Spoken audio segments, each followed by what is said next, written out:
The house was supposed to be empty when Rachel arrived that Tuesday morning, 1 week after Mr. Brennan's funeral, the lawyer having told her she could collect her final paycheck and any personal items she might have left in the kitchen during her 3 years of cooking for the old man 6 days a week. But when she unlocked the service entrance, she heard voices coming from the study upstairs, angry voices that made her freeze with her hand still on the doorknob because the Brennan house had been silent as a tomb for 7 days, and she couldn't imagine who would be inside arguing loudly. Enough for her to hear them from 2 floors below. Rachel had been hired at 23 to prepare meals for Patrick Brennan, a 70-year-old millionaire who had made his fortune in commercial real estate and who lived alone in the massive Victorian that dominated the hill overlooking the harbor. And she had spent 3 years arriving at 6 every morning to make his breakfast and returning at 4 to prepare his dinner, had learned his preferences and his routines, had listened to his stories about building his empire, and had mourned genuinely when his heart finally gave out and the house that had been her workplace became just another property to be settled and sold. But now, standing in the service hallway listening to those angry voices, Rachel understood with a certainty that made her stomach clench that whatever was happening upstairs was connected to secrets Patrick Brennan had kept hidden, secrets that were emerging now that he was gone, and that what she was about to see would shatter everything she thought she knew about the kind man who had employed her and the family he had apparently been hiding from the world. Rachel had stumbled into the housekeeping job 3 years ago when she was 23 and desperately needed work that paid cash and didn't require extensive background checks or references she didn't have, having dropped out of culinary school after 2 semesters when her mother got sick and Rachel needed to work full-time to help with medical bills. She had been surviving on a patchwork of restaurant jobs and catering gigs when she saw the advertisement for a private cook, someone to prepare 2 meals daily for an elderly gentleman who had specific dietary requirements and who valued consistency and reliability over formal training. Patrick Brennan had interviewed her himself rather than going through an agency, had asked about her cooking experience and her knowledge of low-sodium, heart-healthy meals. And when Rachel had explained that she had cared for her mother during her illness and had learned to cook nutritious food that was still flavorful despite medical restrictions, Patrick had hired her on the spot. He had offered her a generous salary, far more than she had been making in restaurants, and had told her that the job required discretion, that he valued his privacy and expected his household staff to be professional and to not discuss his personal business with anyone outside the house. The arrangement had worked perfectly for 3 years, Rachel arriving every morning at 6 to prepare Patrick's breakfast, usually oatmeal with fresh fruit or scrambled eggs with whole wheat toast, exactly the kind of bland but healthy food his cardiologist had prescribed, and then returning at 4 in the afternoon to make dinner, simple meals of grilled fish or chicken with vegetables that Patrick ate alone at the large dining table while Rachel cleaned the kitchen. She had asked once early in their relationship why he didn't hire a live-in cook if he needed 2 meals prepared daily, and Patrick had said he valued his solitude, that he liked having the house to himself most of the time, that staff coming and going on a schedule suited him better than constant company. Over 3 years, Rachel had learned Patrick's routines and his preferences, had discovered that he liked his coffee strong and black, that he hated broccoli but would eat almost any other vegetable, that he had a secret weakness for chocolate chip cookies that Rachel baked for him on Fridays, despite his cardiologist's probable disapproval.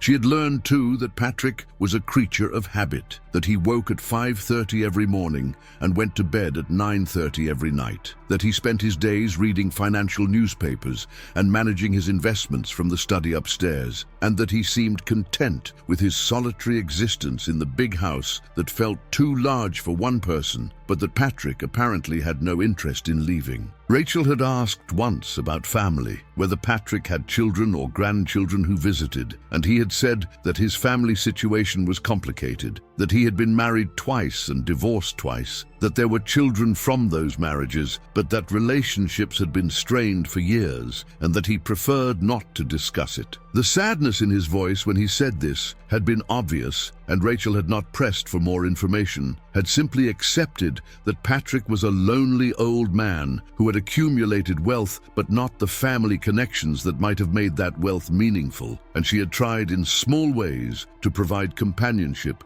during their brief interactions, telling him about her own life and asking about his past in ways that seemed to bring him pleasure. Patrick had told her stories over the 3 years, stories about growing up poor in Boston, about coming to this coastal city in his 20s with nothing but ambition and a willingness to work harder than anyone else, about buying his first property with borrowed money and slowly building an empire of commercial buildings and apartment complexes that had made him wealthy beyond what he had ever imagined as a young man. He had talked about his first wife, Margaret, who he had married when he was 25, about how the marriage had fallen apart under the pressure of his obsessive work schedule, and about his second wife, Diana, who he had married in his 40s and who had left him after 10 years because she couldn't compete with his devotion to making money. But Patrick had never mentioned children specifically, had never shown Rachel photographs or talked about birthdays or graduations or any of the normal milestones that grandparents usually couldn't help discussing. And Rachel had assumed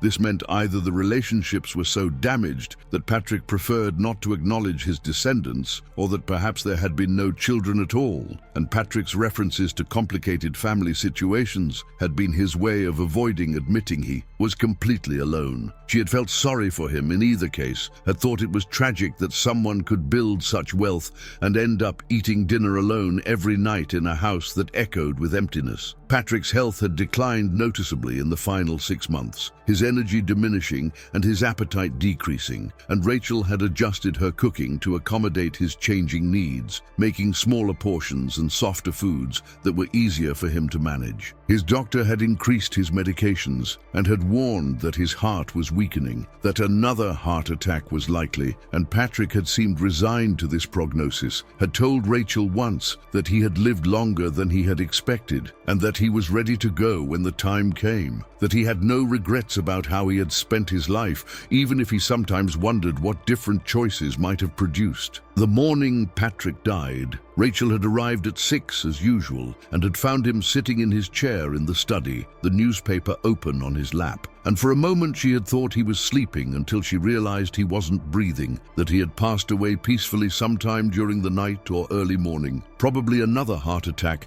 that had taken him quickly. She had called 911 and had stayed with his body until the paramedics arrived, had felt genuine grief for this man who had been her employer, but who had also been something like a friend, someone whose daily presence had become a comfortable constant in her life. The funeral had been small, just a few business associates and lawyers, and Rachel had attended feeling out of place among the suited professionals who had known Patrick in contexts she never had, but also feeling like she had more right to be there than most of them because she had seen him daily, had cared for him in the intimate way that cooking for someone required, had known his preferences and his habits in ways that quarterly business meetings never revealed. No family had attended, confirming Rachel's assumption that Patrick's children or former wives had either been estranged or were perhaps dead themselves, and she had felt sad that a man of such wealth and accomplishment had ended with such a sparsely attended funeral. The lawyer who handled Patrick's estate had contacted Rachel the day after the funeral, had told her that Patrick had left instructions for her final paycheck to be increased substantially as a thank you for her service, and had said she could come to the house 1 week after his death to collect the check and to retrieve any personal belongings. Rachel had been grateful for the generous final payment, had appreciated that Patrick had thought to take care of her even in death, and she had planned to use the money to finally go back to culinary school to finish the degree she had abandoned 3 years ago when her mother got sick. But now, standing in the service hallway, listening to angry voices coming from the study where Patrick had spent his days, Rachel felt her stomach knotting with anxiety because something was clearly wrong, because the house was supposed to be empty study, and instead there were people upstairs arguing, and her instinct was to leave quietly and come back another time when whatever crisis was unfolding had resolved itself. But curiosity and concern kept her frozen there, kept her listening to try to understand what was happening. And she heard a woman's voice say something about lies and betrayal, heard a man's voice respond angrily that he had every right to be there, and then she heard a younger voice, maybe a teenager, crying and asking why no one had told them. Rachel made a decision then, decided that she had been coming to this house 6 days a week for 3 years, and that she had a right to understand what was happening, that Patrick would have wanted her to make sure everything was okay, rather than just walking away from what sounded like a family crisis. She climbed the service stairs quietly, moving through the parts of the house that staff used and that she knew intimately from 3 years of cooking and occasionally helping with light cleaning when Patrick's regular housekeeper was sick. And she approached the study door, which was partially open, and she looked inside, preparing herself for whatever scene she was about to witness. What she saw made her gasp audibly, made her hand fly to her mouth to stifle the sound, because the study that had always been Patrick's private sanctuary was now full of people Rachel had never seen before. A woman in her 40s who looked exhausted and angry, a man about the same age who was pacing and gesturing aggressively, and 3 teenagers who ranged from maybe 13 to 17, all of them looking confused and upset. But what shocked Rachel most was not the presence of these strangers, but what they were looking at, what they were standing around examining with expressions that ranged from fury to heartbreak. The wall behind Patrick's desk, the wall that had always held an enormous landscape painting of the harbor, was open, the painting having apparently swung aside to reveal a safe. And the safe door was open, and its contents were spread across Patrick's desk. And even from the doorway, Rachel could see what those contents were, could see the photograph albums and the documents and the videotapes, could see evidence of lives that Patrick had apparently been documenting and monitoring and hiding for reasons Rachel couldn't begin to understand. The woman noticed Rachel standing in the doorway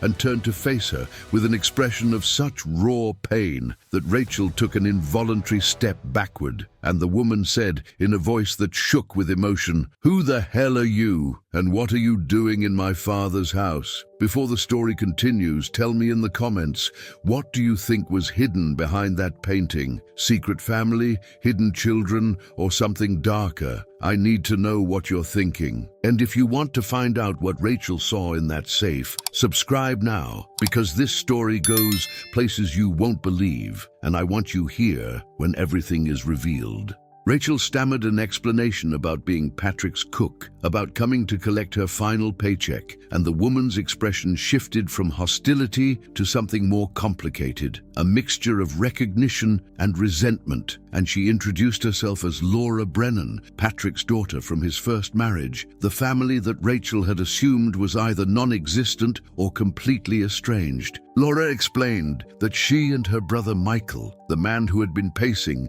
had received notification from Patrick's lawyer that their father had died, and that there would be a will reading, and that this was the first they had heard from Patrick in over 20 years, the first acknowledgement that he even remembered they existed. Michael turned to face Rachel, and his expression was harder than his sister's, more accusatory, and he asked how long she had been working for Patrick, whether she had known about them, whether their father had ever mentioned that he had children he had abandoned decades ago. Rachel said she had worked there for 3 years, that Patrick had mentioned complicated family situations, but had never provided details, that she had assumed he was alone in the world based on how he lived and how he never had visitors. And Michael laughed bitterly and said that was typical of Patrick, that he had been excellent at compartmentalizing his life, at keeping different parts separate so that no one knew the complete truth about who he was. Laura asked Rachel to come into the study, said that since she had worked for Patrick, she might be able to help them understand what they were finding. And Rachel entered reluctantly, feeling like an intruder in a family crisis, but also curious about what had been hidden behind that painting all these years. The desk was covered with materials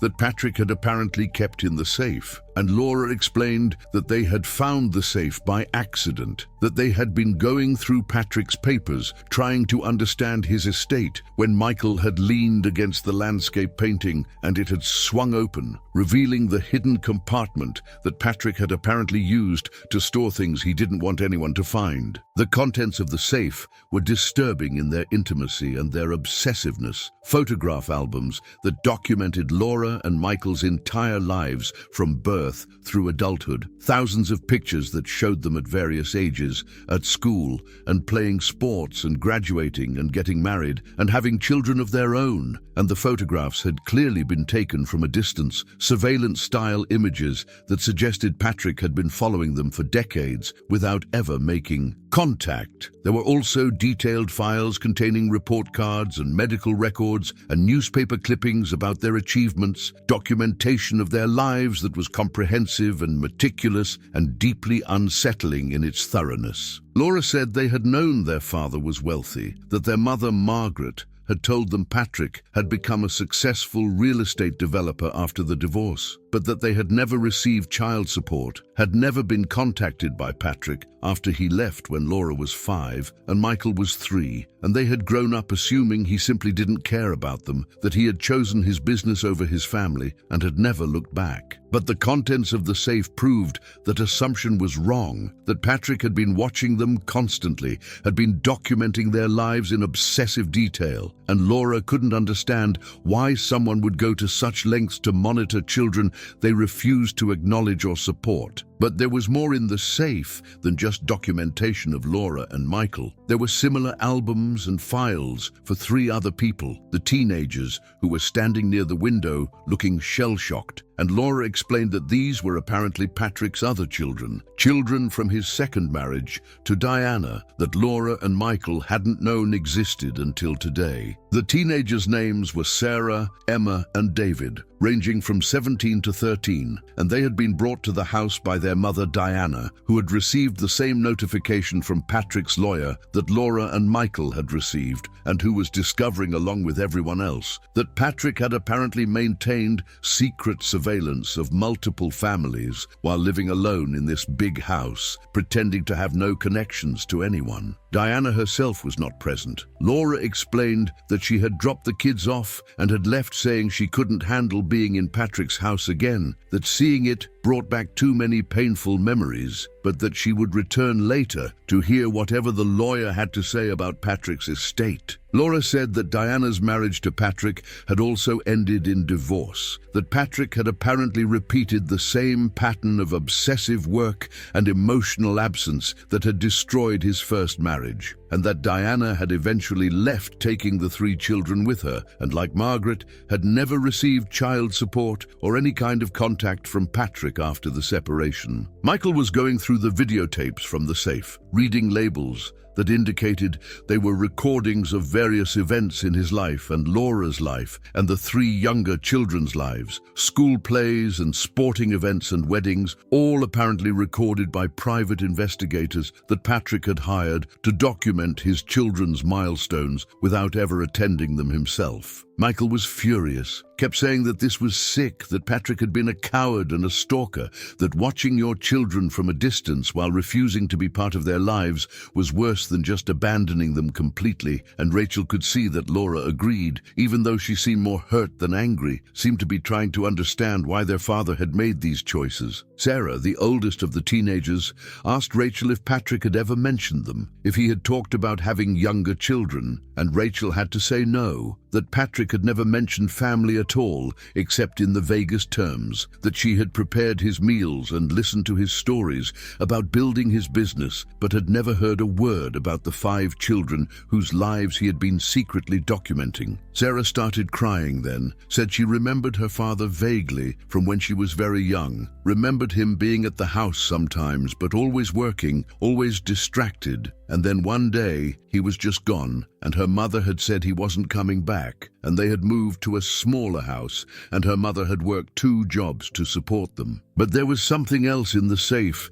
that none of them had understood yet. A sealed envelope addressed to my children to be opened after my death, and a thick legal document that Laura was now reading with an expression of growing shock. She looked up at Michael, and then at the teenagers, and then at Rachel, and she said in a voice that barely worked that their father had been dying for years, that he had known his heart was failing, and that he had apparently spent the final decade of his life planning for this moment, planning for the day when all of his children would discover each other and would learn why he had kept them all at a distance. Rachel felt she should leave, that this was private family business that she had no right to witness. But Laura asked her to stay, said that Rachel had known Patrick in his final years in ways that none of them had, that she might be able to help them understand what they were about to learn. Michael opened the envelope and pulled out a letter in Patrick's handwriting, several pages of explanation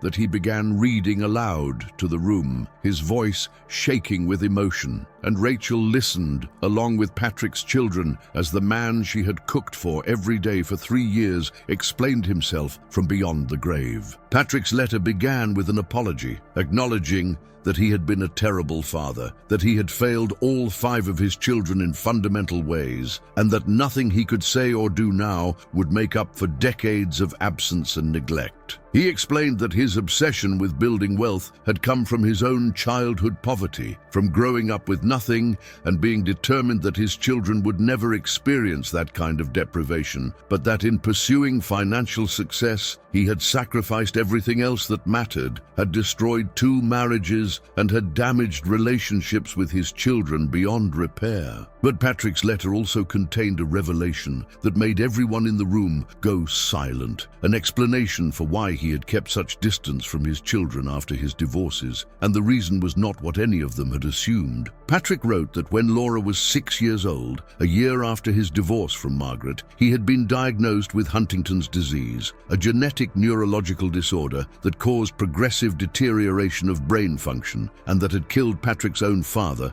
when Patrick was a teenager. The diagnosis had been devastating, Patrick wrote, not just because it meant he would eventually lose his mental and physical capabilities, but because Huntington's disease was hereditary, and each of his children had a 50% chance of inheriting the gene mutation that would eventually destroy them, the way it was destroying him. Patrick explained that he had made the decision not to tell his children about the diagnosis, not to burden them with knowledge of a disease they might or might not have inherited, and that he had distanced himself from them because he couldn't bear to watch them grow up, knowing that some or all of them might be carrying the same genetic time bomb that was ticking inside him. He had hired private investigators to document their lives so that he could watch them from a distance, could know they were okay without being close enough that they would see his deterioration and would start asking questions that would lead to the truth about Huntington's disease. The letter continued, with Patrick explaining that his heart problems had been a mercy in some ways, that cardiac disease would kill him before Huntington's fully manifested, that he would die still mostly himself, rather than becoming the shell of a person that Huntington's eventually produced. He wrote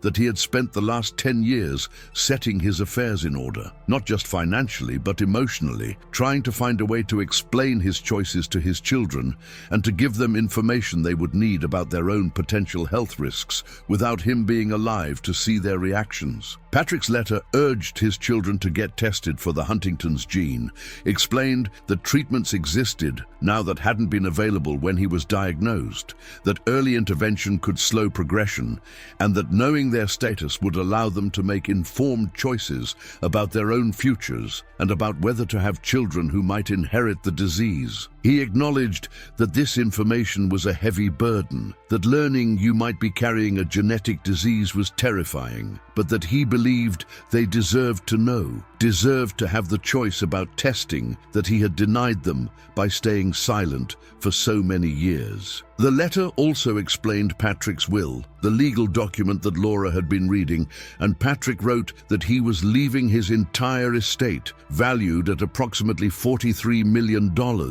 to be divided equally among his 5 children, and that he hoped this inheritance would provide them with financial security even if it couldn't compensate for his absence from their lives. He had also established a separate fund to cover any medical expenses related to Huntington's disease testing and treatment, ensuring that his children would have access to the best care available if they needed it. Michael finished reading, and the room was completely silent, everyone processing the magnitude of what Patrick had revealed, and Rachel saw that the anger on Michael's face had transformed into something more like terror, the realization that he and his sister and his 3 half-siblings might all be carrying a genetic disease that would eventually destroy their minds and their bodies. Laura was crying silently, and the 3 teenagers looked shocked and confused, too young to fully understand what Huntington's disease meant, but old enough to grasp that their father's revelation had just changed everything about their futures. Rachel felt tears streaming down her own face as she understood why Patrick had been so solitary, why he had lived alone in this big house, why he had never mentioned family, and she thought about all the meals she had prepared for him over 3 years, about the conversations they had shared where he must have been carrying this enormous weight, knowing he was dying and knowing his children might be dying too, but being too afraid or too guilty to tell them. She thought about how he had described his family situation as complicated and realized that was a massive understatement,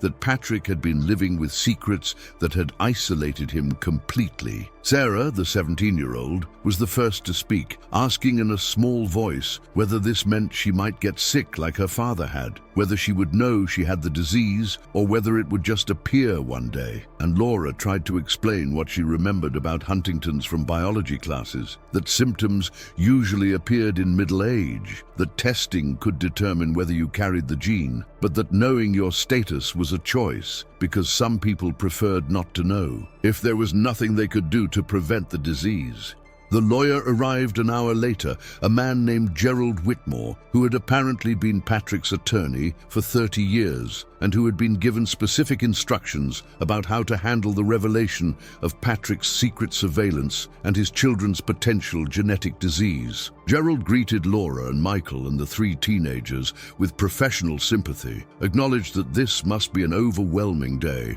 and then noticed Rachel still standing awkwardly near the door and asked who she was and what her connection to the family was. Laura explained that Rachel had been Patrick's cook for 3 years, that she had been present when they discovered the safe, and Gerald's expression shifted in recognition, and he said that Patrick had left instructions for Rachel as well, that she was mentioned specifically in the will. Rachel felt her stomach drop because she couldn't imagine why Patrick would have included her in his will beyond the generous final paycheck she had already been promised, and Gerald explained that Patrick had left a separate letter for Rachel, one that would explain her inclusion, and he pulled an envelope from his briefcase with her name written on it in Patrick's familiar handwriting. Rachel took the envelope with shaking hands, unsure whether to open it immediately or to wait until she was alone, but Laura encouraged her to read it now, said that they were all learning shocking things today, and that Rachel shouldn't have to face Patrick's final message without support. The letter Rachel unfolded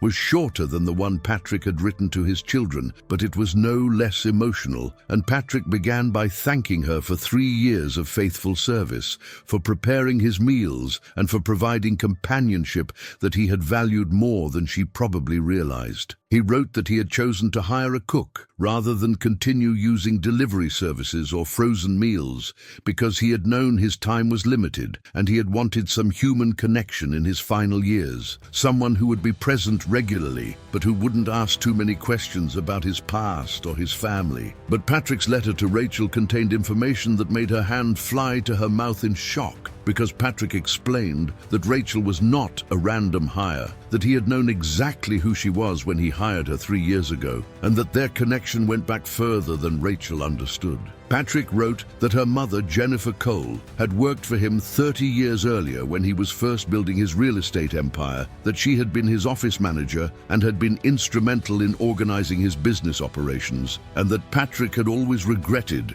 how their professional relationship had ended. Rachel felt dizzy reading this because her mother had never mentioned working for Patrick Brennan, had never talked about her time in real estate at all, had only told Rachel that she had done office work before Rachel was born, and then had stayed home to raise her daughter. Patrick's letter explained why Jennifer had kept this secret, writing that he had fired her when he discovered she was pregnant because he had needed someone who could work long hours without family obligations, and that this decision had been cruel and short-sighted, had destroyed Jennifer's career at a time when she was most vulnerable. Patrick wrote that he had learned years later that Jennifer had struggled financially as a single mother, had never been able to get back into professional work because being fired while pregnant had created a gap in her resume she couldn't explain, and that she had worked low-wage jobs for the rest of her life while raising Rachel alone. He said that discovering what had happened to Jennifer had haunted him, that firing a pregnant woman was one of many decisions he regretted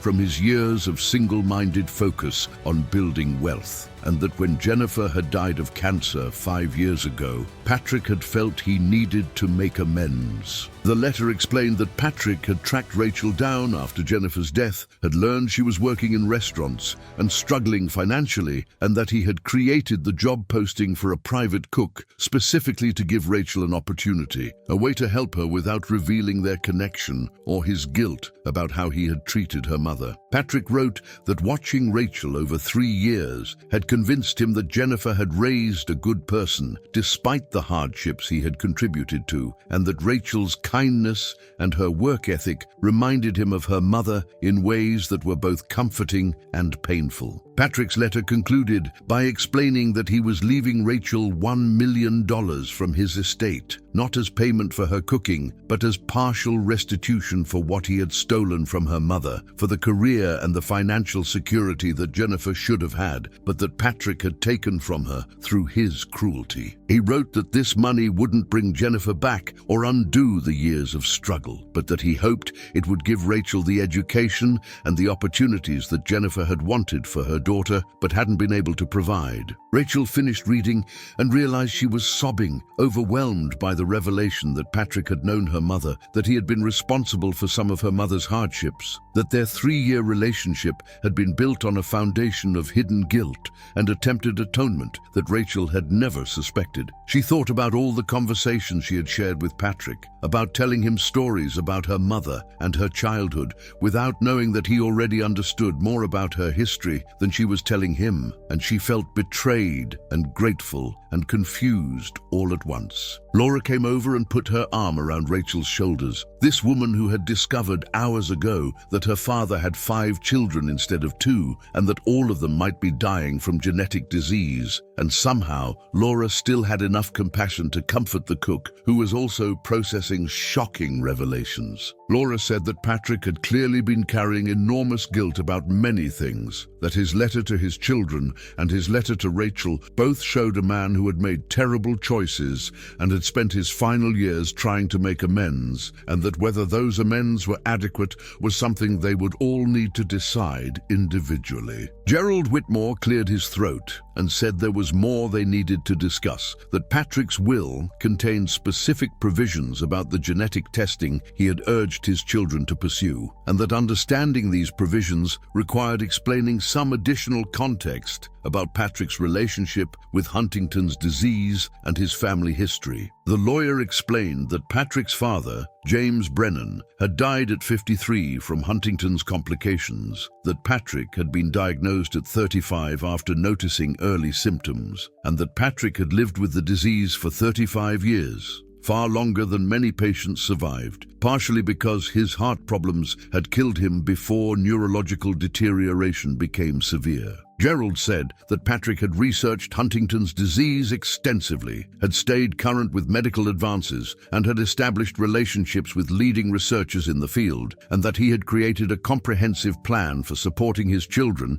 if they chose to get tested. The plan included covering all testing costs, providing genetic counseling before and after testing, arranging access to the best Huntington specialists if anyone tested positive, and funding experimental treatments that insurance might not cover. Patrick had also established a separate trust that would provide income for any children who became unable to work due to Huntington's symptoms, ensuring they would have financial security even if the disease progressed. But Gerald also explained that Patrick had been very clear that testing was optional, that his children should not feel pressured to learn their genetic status if they preferred not to know, and that the inheritance was not conditional on testing, that all 5 children would receive their share of the estate regardless of whether they pursued genetic information. Patrick had apparently understood that some people preferred uncertainty to the certainty of knowing they carried a fatal gene, and he had wanted his children to have that choice. Michael asked the question everyone was thinking, which was what the odds were that all 5 of them had escaped the disease, and Gerald explained that with Huntington's being a dominant genetic trait, each child had an independent 50% chance of inheriting the mutation, which meant statistically about 2 or 3 of the 5 probably carried the gene, but that anything from 0 to all 5 was possible. He said that siblings often chose to be tested together to support each other through the process, but that some families decided not to test at all, preferred to live without the knowledge and to deal with symptoms if and when they appeared. Laura said she wanted to test, that she couldn't imagine living with uncertainty, that she needed to know whether she was going to get sick and whether she had potentially passed the gene to her own children. And Michael disagreed, said that knowing wouldn't change anything, that there was no cure, and that he would rather live his life without the shadow of waiting for symptoms to appear. The 3 teenagers looked at each other uncertainly, too young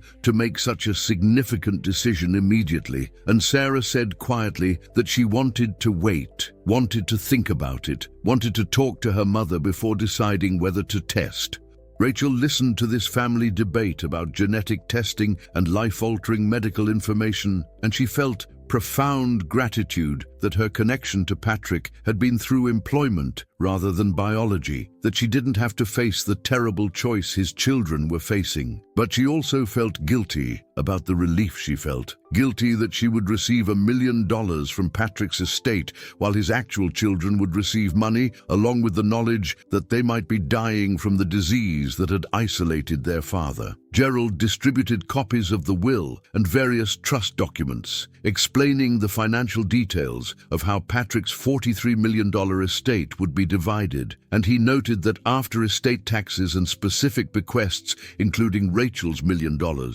each of Patrick's 5 children would receive approximately $7 million, enough to provide significant financial security even if Huntington's disease eventually prevented them from working. The teenagers seemed overwhelmed by the numbers, unable to fully grasp what $7 million meant, and Laura and Michael exchanged glances that suggested they were thinking about how this inheritance would change their lives, while also potentially learning they would die young from their father's disease. The lawyer also explained that Patrick had left detailed letters for each of his children individually, letters that were personal rather than legal and that were meant to be read privately, and he distributed 5 envelopes, each addressed to one of Patrick's children by name. Laura took hers and Emma's and David's, while Michael took his own and Sarah's, and Gerald suggested they might want to read these letters at home rather than in Patrick's study, where the day's revelations had already been overwhelming. But before anyone could leave, Rachel asked a question that had been bothering her since learning about Patrick's diagnosis, which was how Patrick had managed to hide his Huntington's symptoms for 35 years, how he had maintained his business and his surveillance of his children and his daily routines when the disease was supposed to cause progressive deterioration. Gerald explained that Patrick had been fortunate in the progression of his disease, that his symptoms had been relatively mild for most of his life, subtle tremors and balance issues that he had attributed to other causes, and that only in his final years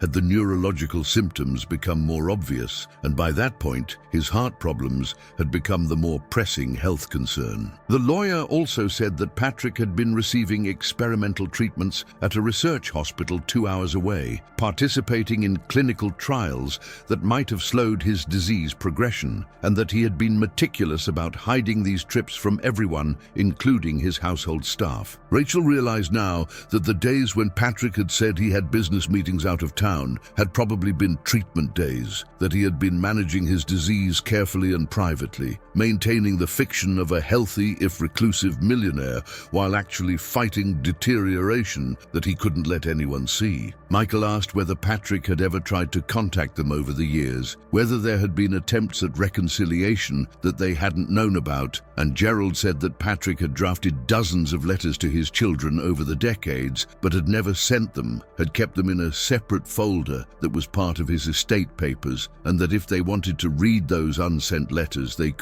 would provide more context for Patrick's thinking, even if they couldn't justify his choices. Laura said she wanted to see them, wanted to understand what her father had been thinking during all those years of silence and surveillance, and Gerald promised to provide copies of everything Patrick had written. The meeting concluded with arrangements for the estate distribution, explanations of tax implications, and contact information for genetic counselors that Patrick had prearranged for his children. And as people prepared to leave the house that had been Patrick's private refuge for decades, Rachel felt like she was watching a family being born in the most painful way possible. 5 people who had been strangers this morning, now united by shared genetics and shared potential doom, and the complicated legacy of a father who had loved them from a distance but had never found the courage to love them up close. Laura asked Rachel if they could stay in touch, said that Rachel had known their father in ways they never had, and that they might need to talk to her as they processed everything they had learned, and Rachel agreed, gave Laura her phone number, and said she would be available if any of them needed to talk about Patrick or about the house, or about anything related to the strange situation they all found themselves in. Michael was less friendly, still seemed angry about everything, but he nodded to Rachel on his way out and said he supposed she had been caught up in their father's schemes, just like they had, that Patrick had been using everyone around him to manage his guilt and his fear. After everyone left, Rachel stood alone in Patrick's study, looking at the open safe and the scattered photographs and files, and she thought about the 3 years she had spent cooking for a man she had thought she understood, but who had been carrying secrets and pain and guilt far beyond anything she had imagined. She thought about her mother Jennifer, who had worked for Patrick 3 decades ago, who had been fired for being pregnant and whose career had been destroyed by that single cruel decision, and Rachel felt angry on her mother's behalf, even while understanding that Patrick's final gift of $1 million was his way of acknowledging the harm he had caused. 3 months after Patrick's death, Rachel received a call from Laura asking if they could meet for coffee, and Rachel agreed, despite feeling uncertain about maintaining a relationship with Patrick's family now that her employment had ended and the initial shock of revelations had faded into complicated processing. They met at a cafe downtown, and Laura looked tired, but also somehow lighter, as if she had been carrying weight that she had finally set down. And when they were seated with their drinks, Laura explained that she had decided to get tested for Huntington's disease, that the uncertainty had been eating at her, and that she needed to know her status even if the answer was terrifying. Laura said that Michael had refused to test, had insisted he would rather live without knowing, and that the 3 younger siblings were still undecided, were working with genetic counselors to understand the implications and to determine if they were emotionally ready for information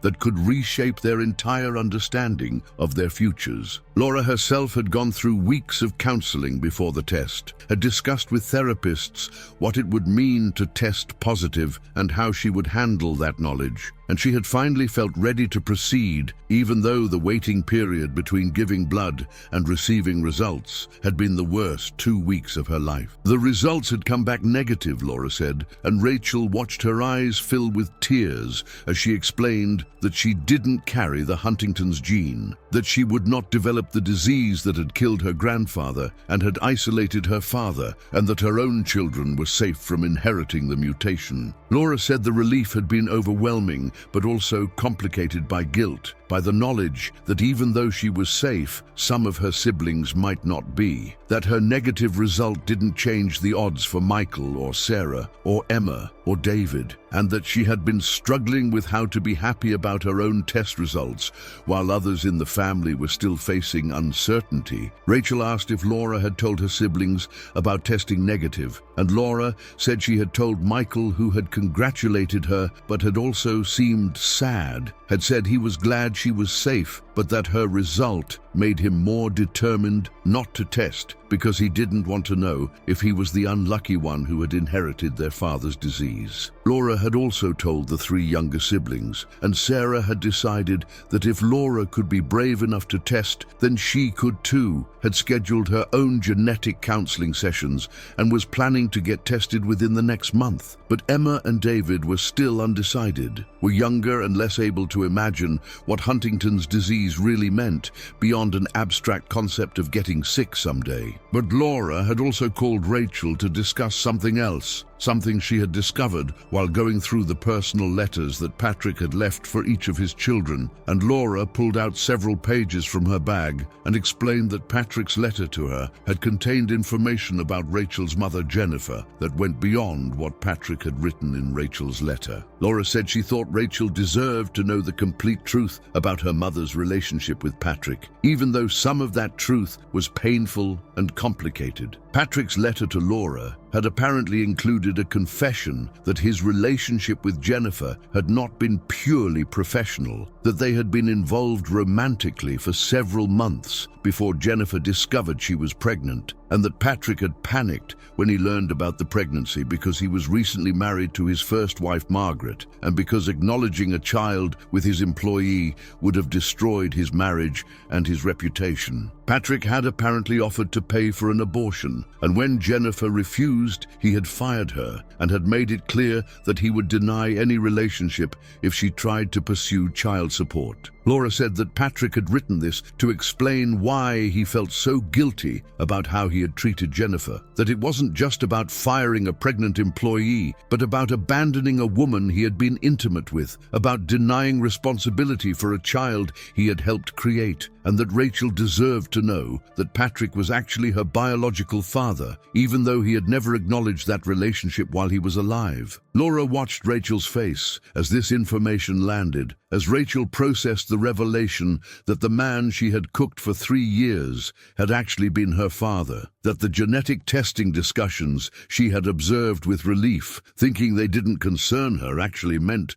she had a 50% chance of carrying Huntington's disease herself. Rachel felt the cafe spinning around her, felt like she couldn't breathe, and Laura reached across the table and gripped her hand and said she was sorry that she had debated whether to tell Rachel at all, but had ultimately decided that Rachel deserved the truth, deserved to know her actual family history and her potential genetic risks. Laura explained that Patrick's letter had expressed regret that he had never told Rachel who he really was, that he had hired her specifically because she was his daughter, but had been too cowardly to acknowledge that relationship directly, had hidden behind the employer-employee dynamic while watching his daughter cook for him and tell him stories about the mother he had abandoned. Rachel started crying, overwhelmed by anger and grief and terror all at once, and she thought about every meal she had prepared for Patrick, every conversation they had shared, every time he had asked about her life or told her stories about his own past, and she understood now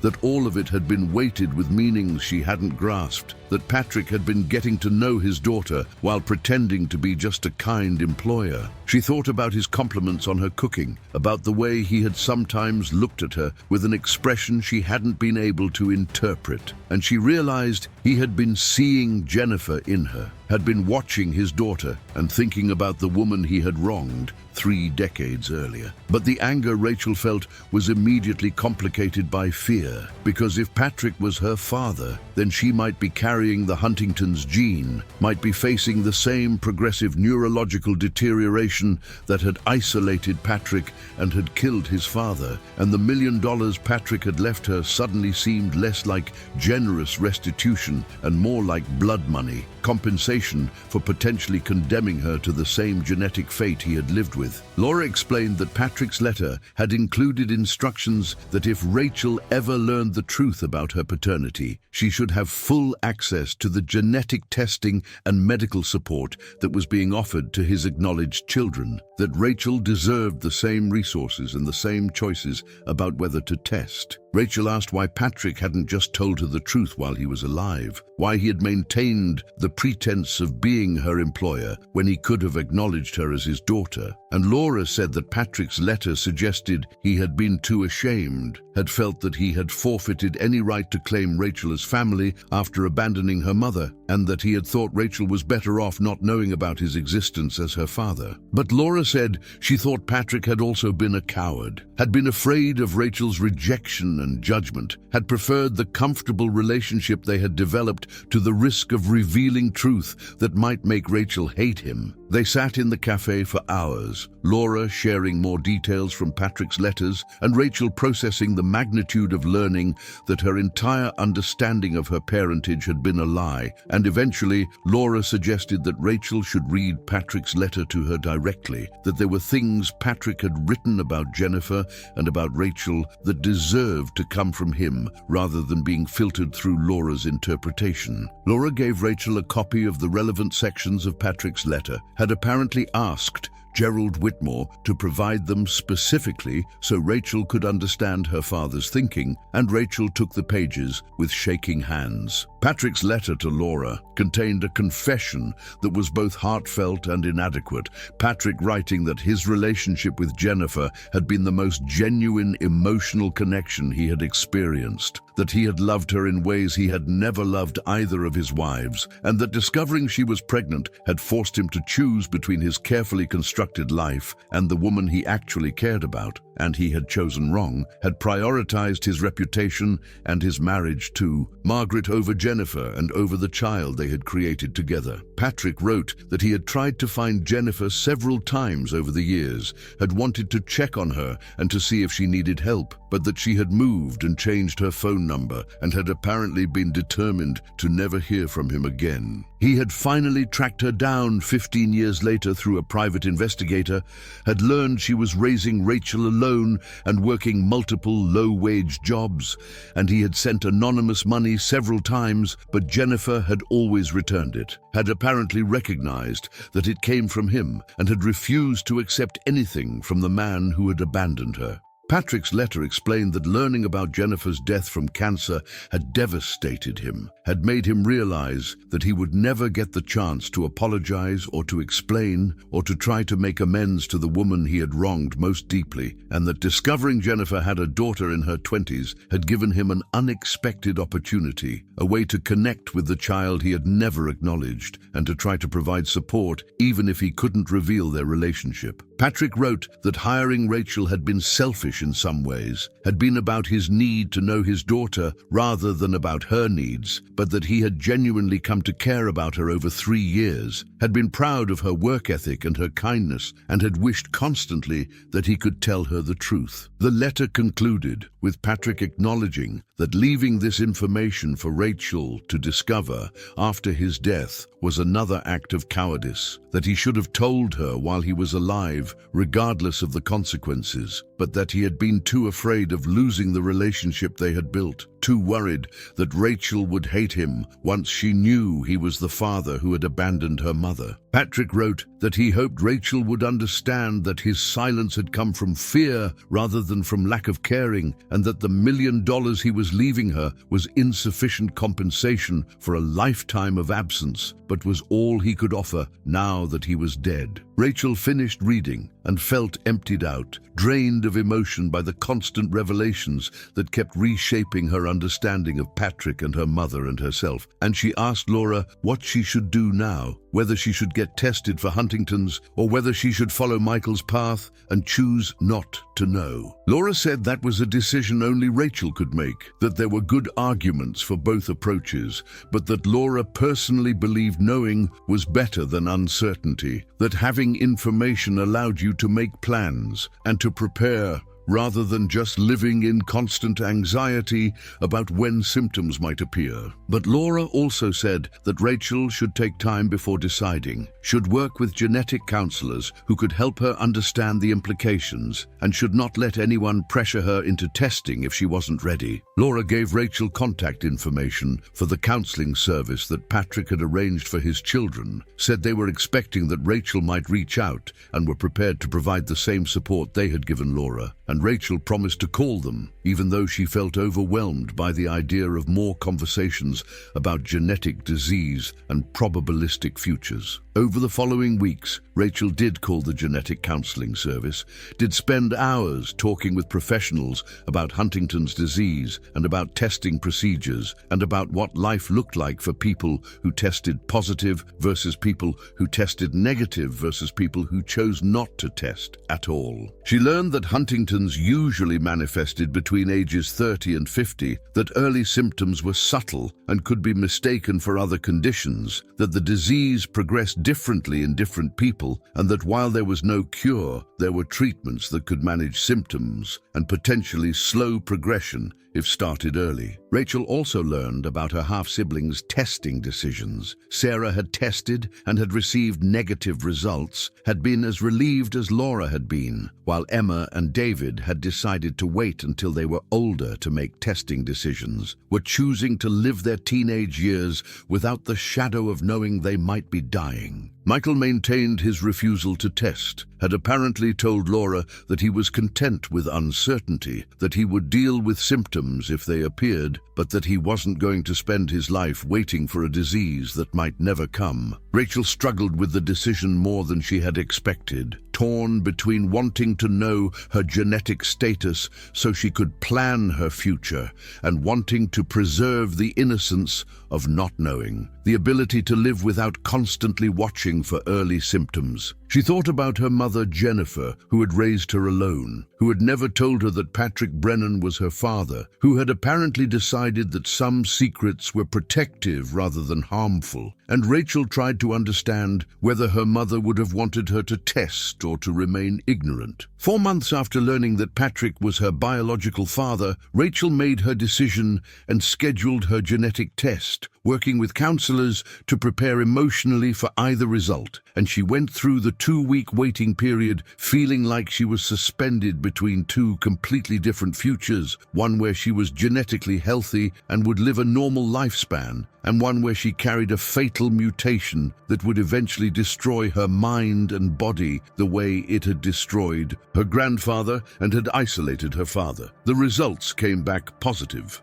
Rachel sat in the genetic counselor's office, staring at the paper that confirmed what she had feared most, that she carried the Huntington's gene mutation, that she would develop the disease that had killed her grandfather and had isolated her father. And the counselor was talking about statistics and progression timelines and treatment options. But Rachel couldn't focus on the words because her mind kept circling back to the simple, terrible fact that she was going to die young, was going to lose. Her mind, before she lost her body, was going to become someone her mother wouldn't recognize if Jennifer had lived to see it happen. The counselor explained that testing positive didn't mean symptoms would start immediately, that Rachel was 26 and most Huntington's patients didn't show obvious symptoms until their 40s, that she potentially had 15 years of healthy life ahead of her, and that treatments were improving constantly, that clinical trials were showing promise, and that Rachel should not think of this as a death sentence, but as information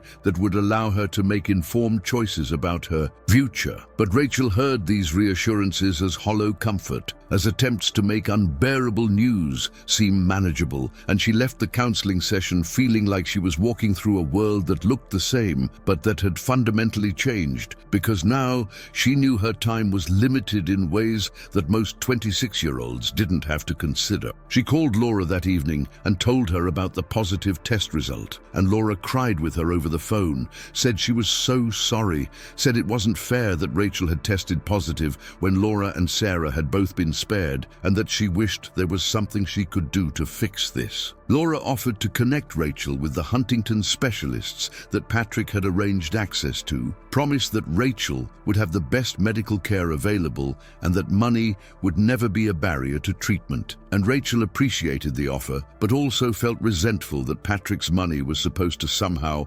compensate for giving her the genetic mutation that would kill her. The news about Rachel's positive test result spread through Patrick's scattered family, Michael calling to express sympathy and to say he was glad he had chosen not to test because knowing he might be next would be unbearable, and the three younger siblings sending messages of support, even though they were dealing with their own anxiety about their untested status. Rachel found herself in the strange position of being both victim and warning, the person whose positive result reminded everyone else that the 50% probability wasn't just theoretical, that Huntington's disease was real and present in their family and could be devastating any of them. Rachel also had to tell her friends about the diagnosis, had to explain that she had discovered she had a different father than she had believed, and that her biological father had passed down a genetic disease that would eventually kill her. And most people responded with shock and sympathy,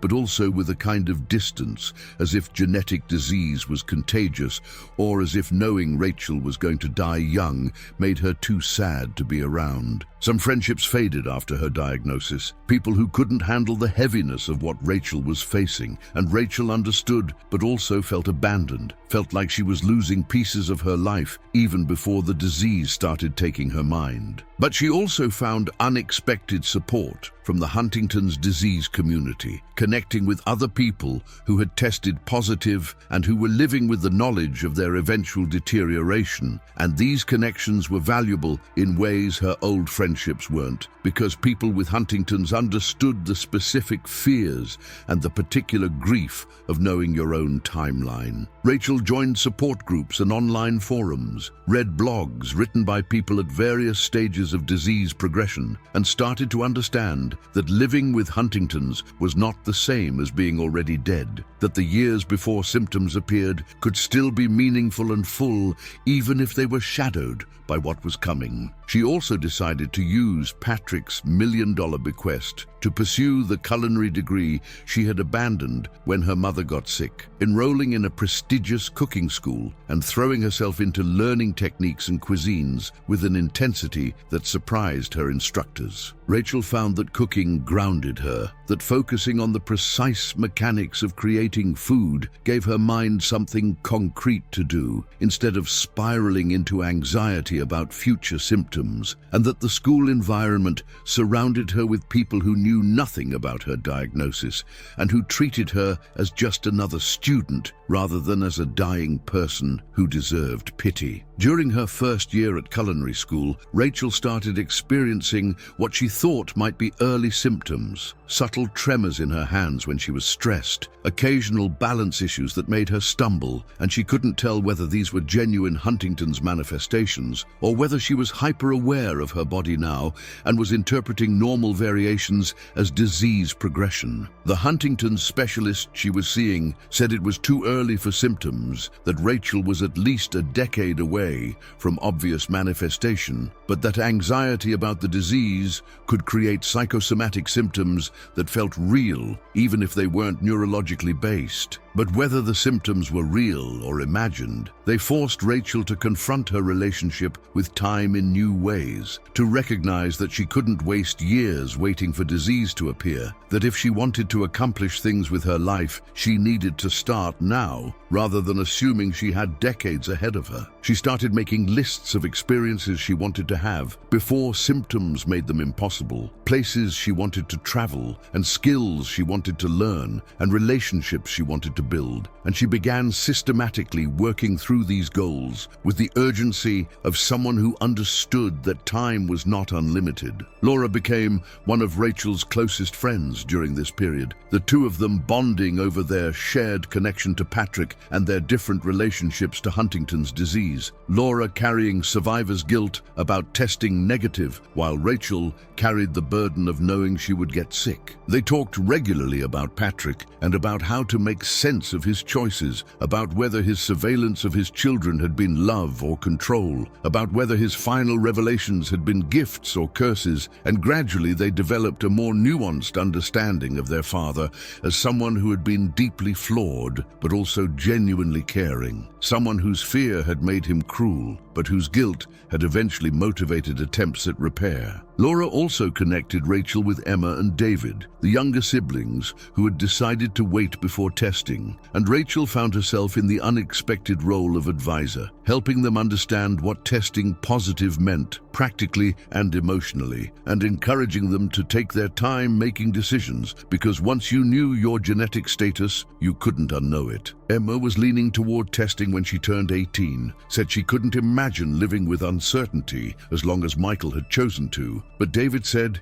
he thought he would never test, would follow Michael's path of choosing ignorance over information. Rachel completed culinary school with honors 2 years after her diagnosis, having channeled her anxiety and fear into academic excellence, and she was offered positions at several prestigious restaurants, but decided instead to do something different with her skills, something that felt more meaningful given her limited timeline. She opened a small restaurant that employed people who were facing their own challenges, formerly incarcerated individuals and people in recovery, and others who struggled to find work because of their histories, and she created a kitchen environment that valued skill and dedication, regardless of where people came from or what mistakes they had made. The restaurant, which Rachel named Second Chances, partly as a reference to her staff and partly as a reference to Patrick's attempts at posthumous redemption, became successful in ways she hadn't anticipated, praised by food critics for its excellent cooking and by social justice advocates for its employment practices. Rachel found purpose in running the restaurant that she hadn't found in anything else, satisfaction in creating something that served both her need to cook and her desire to help people whose society had written off. And she thought sometimes that Patrick would have been proud of what she was building with the money he had left her. 3 years after her diagnosis, Rachel received news that Michael had started showing symptoms of Huntington's disease, that his refusal to test had meant the disease had progressed unnoticed until tremors and coordination problems had become obvious enough that he couldn't ignore them anymore. Michael finally got tested to confirm what he already knew, that he had inherited the gene, and the doctors estimated he had probably been symptomatic for at least a year before acknowledging it, possibly longer if he had been attributing early symptoms to other causes. Laura called Rachel in tears after learning about Michael's diagnosis, said she felt guilty for being spared when both her brother and her half-sister had been condemned, and Rachel tried to comfort her while also feeling her own fear intensifying because Michael's symptoms appearing in his late 40s meant Rachel's might appear around the same age, might be only 20 years away rather than the 30 or 40 she had been hoping for. The progression timeline was uncertain, genetic factors and environmental factors both playing roles that couldn't be precisely predicted, but Michael's case suggested that their branch of the Brennan family experienced relatively early onset. Rachel visited Michael at his request, their first real conversation since the reading of Patrick's will 3 years earlier, and she found him diminished already, his movements less fluid than she remembered, and his speech slightly slurred. Michael said he regretted not testing earlier, that knowing his status wouldn't have changed the disease progression, but would have given him time to prepare, to make decisions about his life while he was still fully capable, and that trying to pretend he wasn't sick had meant wasting months denying reality instead of accepting it. They talked about Patrick and about the strange legacy he had left them, Michael saying that he understood now why their father had been so isolated, why he had watched from a distance rather than being present, because once you knew you carried Huntington's, it was hard to invest in relationships when you knew you would eventually become a burden, would require care, and would lose the capacity for reciprocal connection. Rachel said she understood that impulse, but that she had chosen differently, had decided that however many good years she had left should be spent building relationships rather than avoiding them, and that she would rather be close to people and eventually burden them than be alone like Patrick had been. Michael said he admired that choice, but wasn't sure he could make it himself, that he was already pulling away from his wife and his adult children because he didn't want them to see his deterioration, didn't want them to have memories of him as someone diminished rather than as the person he used to be. Rachel argued that his family deserved to be included in his journey, that keeping them at a distance was repeating Patrick's mistakes. But Michael said some mistakes felt unavoidable, that the instinct to protect people you loved from witnessing your decline was stronger than the rational knowledge that isolation hurt everyone involved.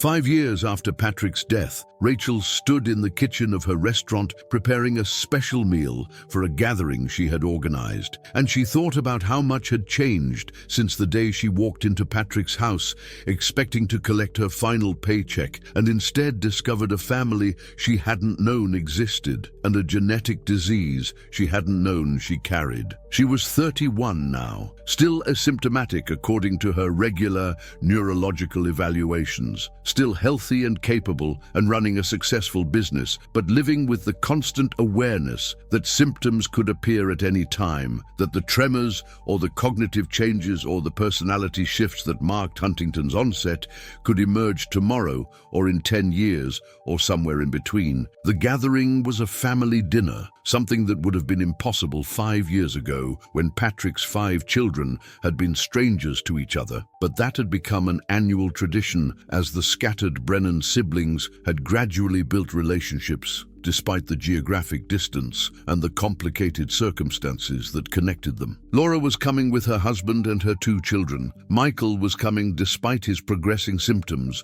because he had decided after their conversation to stop isolating himself and to let his family witness his decline. And Sarah and Emma and David were coming, the 3 younger siblings who were now in their 20s and who were still navigating their own decisions about genetic testing. Emma had tested positive 2 years ago, had made the decision on her 21st birthday that she wanted to know her status, and like Rachel, she was currently asymptomatic but living with knowledge of eventual deterioration. David had maintained his refusal to test, was choosing Michael's original path of uncertainty, and Sarah, who had tested negative 5 years ago, was planning to announce at tonight's dinner that she was pregnant, that she had decided to have children knowing they would be safe from Huntington's because she didn't carry the gene to pass along. Rachel had invited one additional person to the dinner, a man named James, who she had been dating for 18 months, who knew about her Huntington's diagnosis and had chosen to be with her anyway, who had said that loving someone meant accepting all of them, including their eventual illness, and who had proposed to her 3 months ago, despite knowing that their marriage would likely end with Rachel requiring full-time care and eventually dying young. Rachel had accepted the proposal, had decided that Patrick's choice to isolate himself in fear of burdening others was not the only way to live with Huntington's. That connection and love were worth pursuing even when you knew they would eventually involve pain. The restaurant was closed for the evening, the entire space reserved for this family gathering, and as Rachel cooked, she thought about Patrick and about what he would think of this dinner. This coming together of the children he had watched from a distance, the family he had documented secretly but had never had the courage to bring together while he was alive. She had seen photographs from the surveillance albums, had looked at images of herself as a child and a teenager that Patrick had somehow obtained without her or her mother knowing, and she understood now that his documentation had been an expression of love, even if it was a dysfunctional one, that watching from a distance had been all he had allowed himself when direct contact felt too risky. But Rachel had chosen differently, had decided that the years before symptoms appeared should be filled with presence rather than observation, with actual relationships rather than careful distance. And the family gathered in her restaurant tonight was evidence that Patrick's children had collectively rejected his approach to Huntington's disease, had decided that genetic fate didn't have to determine emotional isolation, that knowing you would get sick didn't mean you had to face it alone. Laura arrived first with her family, bringing wine and stories about her children's recent accomplishments, and she hugged Rachel tightly and whispered that she was grateful for these dinners, that having a relationship with her half-siblings had been an unexpected gift from Patrick's death, that learning about her father's secrets had been painful, but had also given her family she hadn't known she was missing. Michael came next, moving more slowly than he had at the first dinner 2 years ago, his tremors more obvious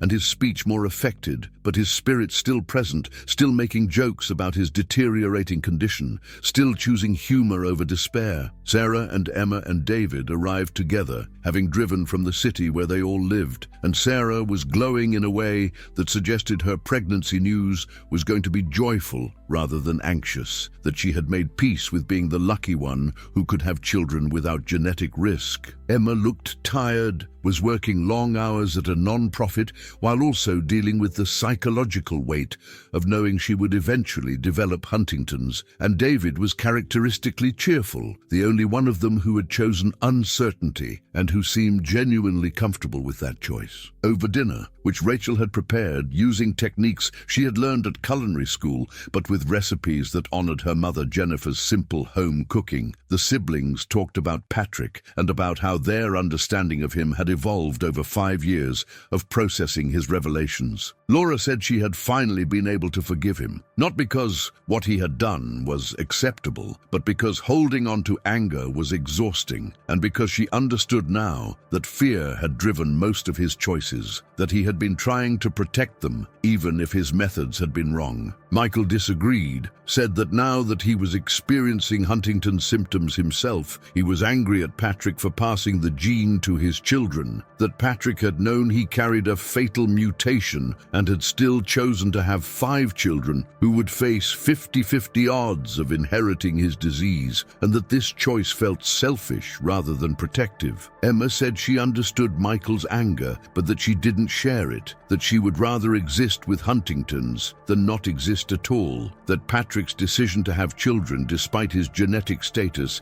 had given her life even if that life would be shorter than most people's. Rachel listened to these different perspectives and realized that there was no single right way to feel about Patrick, that he had been too complicated and his actions too mixed to deserve simple judgment, and that each of his children would reach their own conclusions about whether his final attempts at connection and restitution had been adequate. She shared her own thoughts, said that she had been angry initially about being lied to, about cooking for her father for 3 years without knowing who he was, but that she had come to appreciate that those 3 years had given her time with Patrick that might not have been possible if she had known the truth from the beginning. Sarah announced her pregnancy to applause and tears, said she felt guilty being happy about it when Emma and Rachel and Michael couldn't safely have biological children without risking passing Huntington's to the next generation, but that her negative test result had been liberating, had freed her from the genetic burden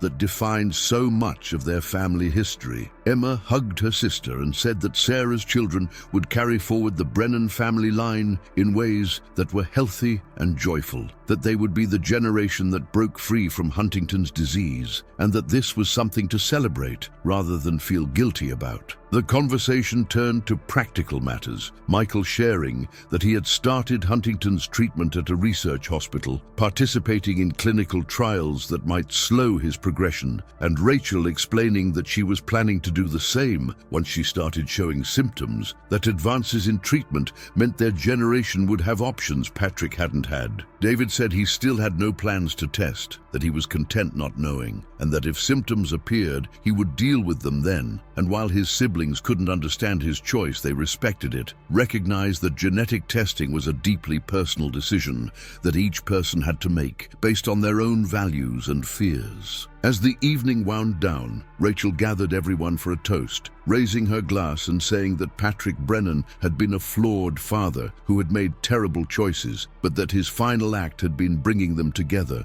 forcing them to become a family rather than strangers, and that this legacy of connection was more valuable than any inheritance money could provide. She said that whatever happened with their health, whatever symptoms emerged and whatever treatments succeeded or failed, they would face it together rather than alone, that they had chosen to reject Patrick's isolation and to build something different, a family defined by presence rather than absence, by love rather than fear. They drank to Patrick's memory and to each other's futures, and Rachel looked around the table at the family her father had created but had been too afraid to unite, and she felt grateful for the complicated gift he had left them, the knowledge and the money and the documentation that had forced them to confront difficult truths, but had also given them each other. The Huntington's disease would eventually claim some or all of them, would take Rachel and Emma and Michael, and possibly David if he carried the gene. But until symptoms made it impossible, they would gather like this,